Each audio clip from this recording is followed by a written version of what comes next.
Dear students of Honors Part 4, you will come to the class. I am Siddhartha Shankar, an assistant professor in English in Government Harwanga College, Munshiganj. Dear students, we are discussing Passage to India, and today I am going to discuss one of the very important aspects of this novel, and that is the cave. We came to know about the cave at the end of the first section of the novel, and the total second section is on the cave, and in the third section also we get some impact of the cave. Therefore, the caves can be considered as one of the most important aspects and the central aspects of this great novel, A Passage to India.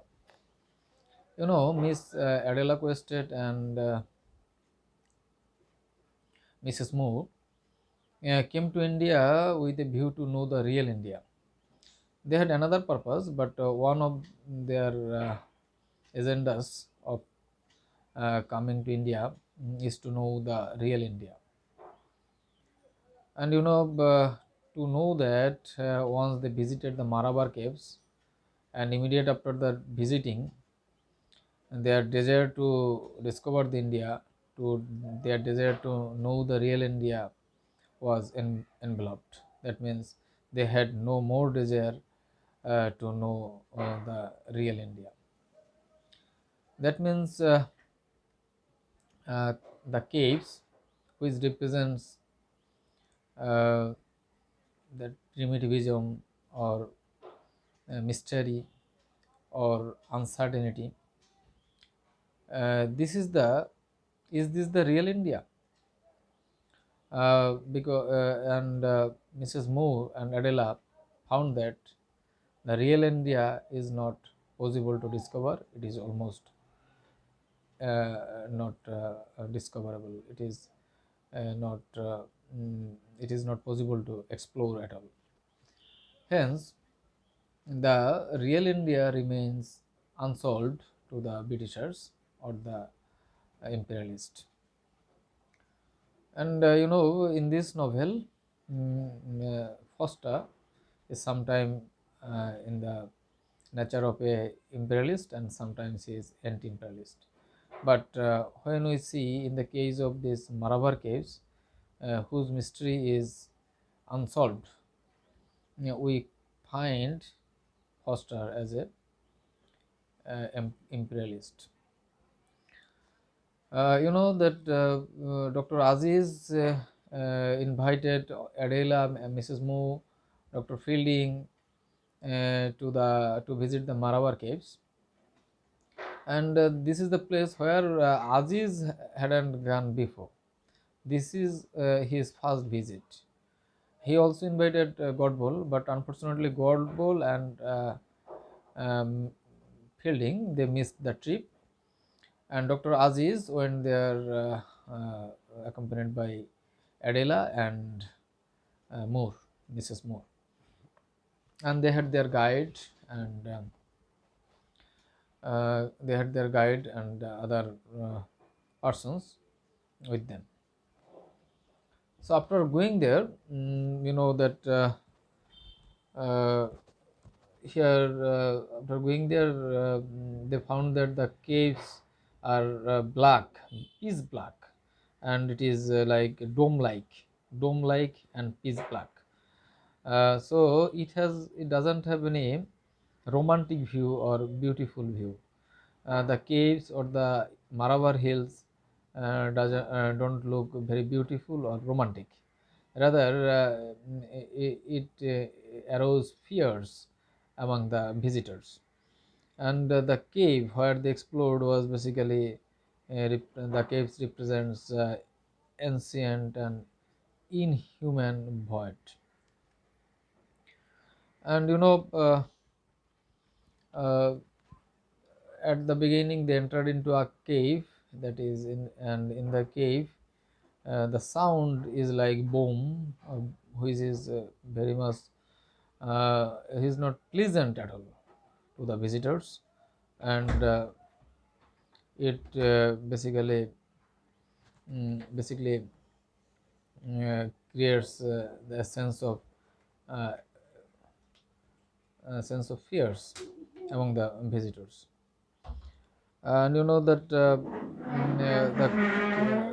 the caves seem to be doesn't seem very friendly to them. The caves are not amicable at all, rather these are malicious, and it seems to very alien and unfriendly, inhuman. The caves are like inhuman, unfriendly, alien to the visitors. And even the Indians and the guards of the local people, they also don't have any certain idea about the cave. And you know, in the after entering into one cave, Mrs. Moore came out, and he lost his enthusiasm to visit the other caves, and therefore he was basically very much exhausted. Mrs. Moore was exhausted, and she was very much tired, and she lost her faith in anything, and it was a irritable sense and irritable apathy he grew in her, and he refrained herself from moving into another caves. But Adala, Aziz, and along with a guard or guide, they moved to see other caves. And you see in there, Adela accused Aziz of molesting her. Now you know, this is the major point or major turning point of this novel, and the confusion or the conflict between the Britishers and the Indians, or the imperializer and the imperialized, was much evident. The Britishers firmly believed that Aziz is the guilty, because he was a widower, and he has some mm, sex perversion. They discovered some sex perversion in Dr. Aziz, but the Indians, they firmly believe that no, people like Aziz cannot be guilty at all. And from the side of the Britishers, only Mrs. Moo and Dr. and Fielding was in favor of Dr. Aziz. So when the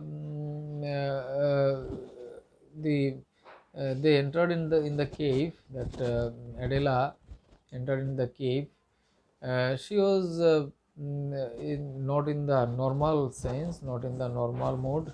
She was thinking of Ronnie Hislop, whether her marriage with Ronnie Hislop will be happy on or not.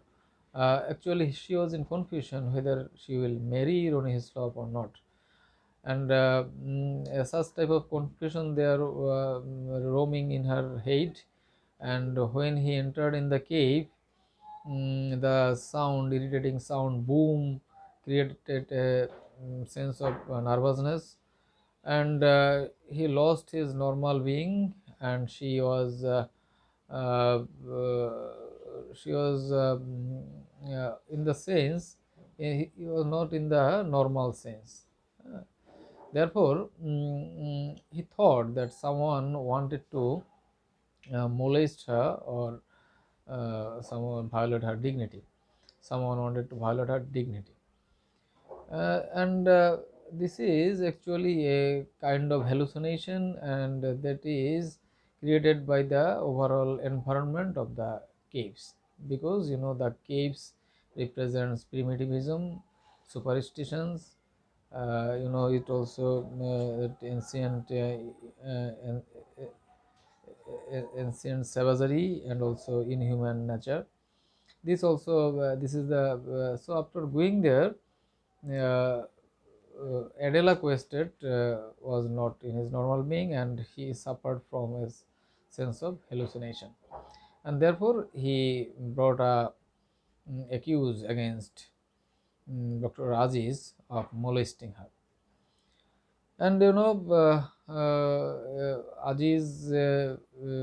Aziz actually demanded that he is innocent, and the whole of the Indian people, irrespective of caste and religion, was in favor of Dr. Aziz. And Mrs. Moore and Fielding was also in favor of Dr. Aziz. And at one point in the court, Adela quested uh, Adela quested actually mm, uh, gave Dr. Aziz relief from her accusation, and Dr. Aziz was free. Now, about the cave, one thing is that why Adela Quested made Dr. Aziz free. There are several answers here. You know that one thing is that uh, Mrs. Moore and Fielding was very much dear to Adela, and therefore, as Moore and Fielding are in favor of Dr. Aziz, she also was in favor of Dr. Aziz. And another thing is that Dr. Aziz was a very sober and polite, handsome person, and she has a sort of attraction for Dr. Aziz also. That's why she rescued her, or she that withdrew her charge against Dr. Aziz. Uh, this doesn't mean that what actually happened in the cave was solved. Actually, it is totally in darkness. Whether Dr. Aziz wanted to rape her or not, or it is the total hallucination or not, or this is the only thought of Adela or not, or this is a false accusation or not, this is actually uh, under darkness, because uh, the scenario, the environment of the caves, that is not discoverable at all. This will remain ever undiscovered. And according to E.M. Foster, this is the true nature of India, and this is the true nature of the Indian's mind. This is one of the most important thing of this great novel, A Passage to India. So, dear students, from today's discussion, I tried to discover the hidden thing in the cave, which is actually not possible to discover. So, thank you for watching today's class.